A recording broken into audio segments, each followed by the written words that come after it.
Another day, another travel vlog. So, today's video ay pupunta tayo sa Campania. So, maaga nga pala kaming umalis dahil gusto namin na wag kaming abutan ng init. Pero ang ending medyo tinanghali kami dahil malayo yung dinaanan namin. Ang una nga pala naming pinuntahan ay dito sa Fior di Furore. Fior di Furore ay matatagpuan sa pagitan ng Positano at Amalfi. Paalala nga lang pala, pag pupunta kayo dito, magdala kayo ng sapatos dahil mabato ang dagat dito. Medyo masakit siya sa paa, kaya kailangan talagang meron kang gagamiting sapatos.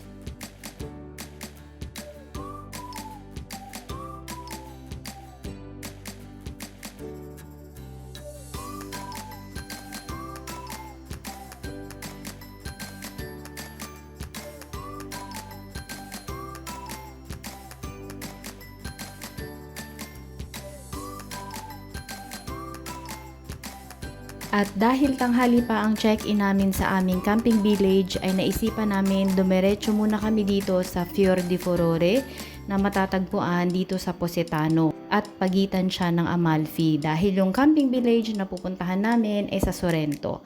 At pagkatapos nga naming maligo ay nag-decide na kaming umalis dahil medyo mainit na rin yan at marami ng tao. So from Fior di Furore to Sorrento ay mga 1 hour drive pa rin ang gagawin namin. Kaya umalis na kami mga around 2 p.m.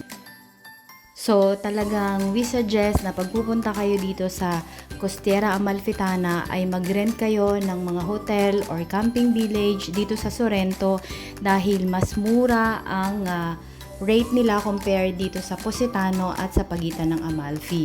So, ito nga pala yung mga famous na dinadaanan dito at nakakatakot kapag hindi ka sanay mag-drive dahil napakasikip ng daan. Pero ang advantage lang dito, napakaganda ng view, especially sa umaga at tanghali. At dumating na nga kami dito sa camping village at mag-check-in lang kami and iikot namin kayo.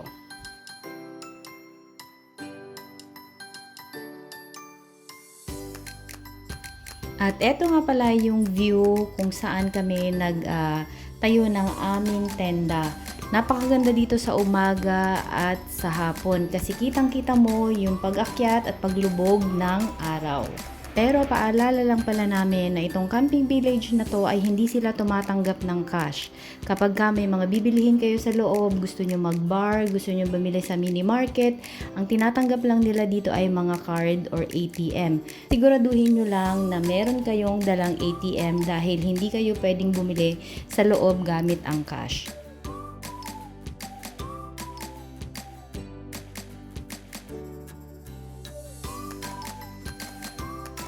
Sorrento nga pala ang pinaka-best option nyo kung gusto nyo mag-rent ng mga hotel, camping village, B&B dahil bukod sa mura, medyo malapit lang dito yung porto kung saan pwede kayong sumakay ng mga papunta sa Capri. So, maganda rin kung makakahanap kayo ng mga murang B&B sa Mayori.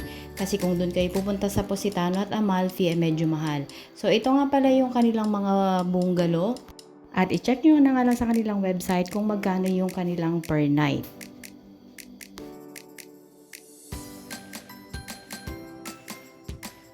At itong camping village nga palang to ay nasa gilid ng bundok. Kaya naman, imagine niyo na lang na talagang ang daan dito ay paakyat, pababa, akyat, pababa. Kapag may kasama kang mga babies at medyo maliliit pa na tamad maglakad, hindi siya komportable dahil medyo mahirap yung dadaanan nyo. Ito nga palang way na to ay papunta na to sa part kung nasaan naman yung kanilang swimming pool. At itong bahay nga na to ay good for 2 persons. So sa itaas niyan, meron siyang maliit na kama at meron na rin siyang mini electric fan. Pero kapag pamilya kayo, hindi kumbiyene na ganyan ang kukunin nyo.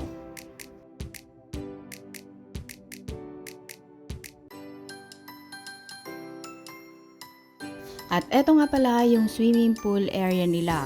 Isang malaki at isang maliit para sa mga babies. Pero dito enjoy na rin yung mga bagets dahil yung klase ng swimming pool, mababaw lang siya dito sa may unahan and then pagdating doon sa dulo ay palalim na siya.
At dito naman sa kabilang side ng pool, meron silang teatro kung saan tuwing gabi merong mga show para sa mga bata.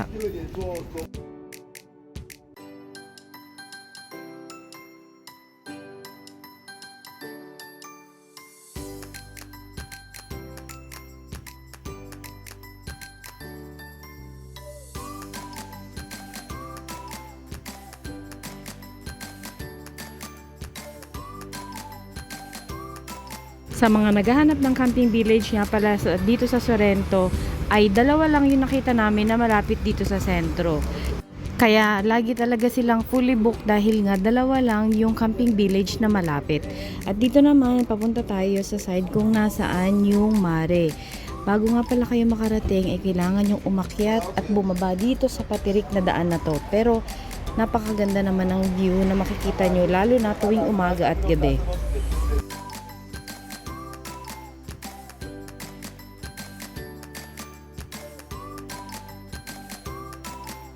Napakaganda naman nga talaga ng Costiera Amalfitana. Worth it yung pagod at biyaheng gagawin nyo. Kaya mga besh, kung hindi pa kayo nakarating dito, ipangutang nyo na yan dahil napakaganda at napaka-fresh ng hangin dito sa lugar na to. At kung gusto nyo namang umikot ng Capri, ay pwede rin kayong magpabook dito sa Santa Fortunata. Meron din sila mga ekskursyone dito. I-check nyo lang sa kanilang website.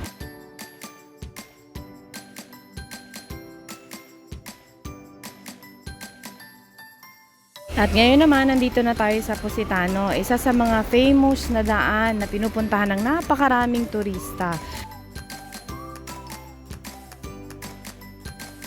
Napakaganda ng view dito sa Positano, lalo na sa gabi at yung bandang hapon na palubog na yung araw.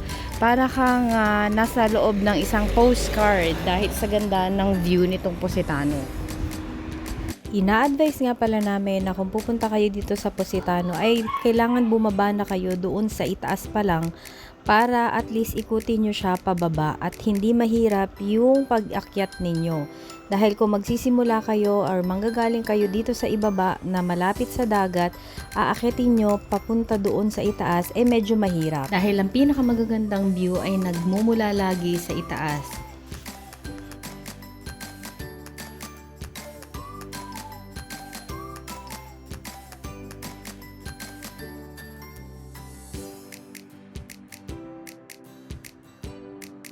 At pagkagaling nga namin ng Sorrento at Positano ay dumiretso kami dito sa Napoli. Dahil araw ito ng Huwebes ay kailangan naming sumamba, kaya naman dito na kami sumamba sa Napoli. Ang sarap ng pagkain at mga pastries nila dito. Talagang babalik-balikan mo. Bukod sa mura na ang bilihin, napakasarap ng pagkain dito sa Napoli.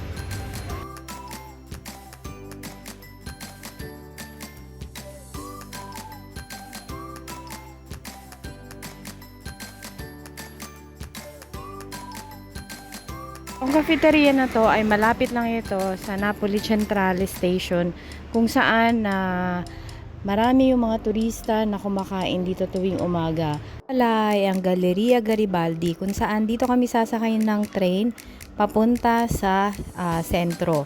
So ang una naming bababaan ay ang Fermata ng Toledo kung nasaan yung mga famous street dito sa Napoli. First time naming mag-ikot at sumakay ng train station dito sa Napoli. Nga pala yung Toledo Station, isa sa mga famous tourist spot na dinadayo dahil sa napakagandang architecture. Halos lahat ng dumadaan dito ay napapahinto at nagpapapicture dahil sa napakagandang art nitong train station na to.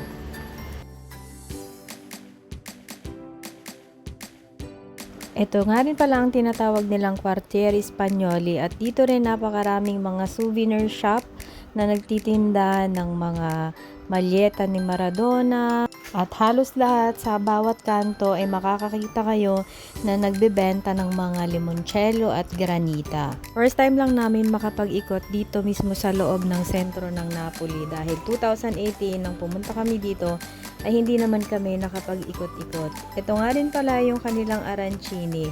Nakakatuwa dahil sobrang laki nitong arancini na to. Good for 2 person. At pagkatapos ay dumiretso kami dito sa Spacca Napoli. Isa rin ito sa mga famous na at dinadayo ng turista dahil sa bukod sa marami ang mga restaurant, pwede rin kayo ditong makapag-shopping.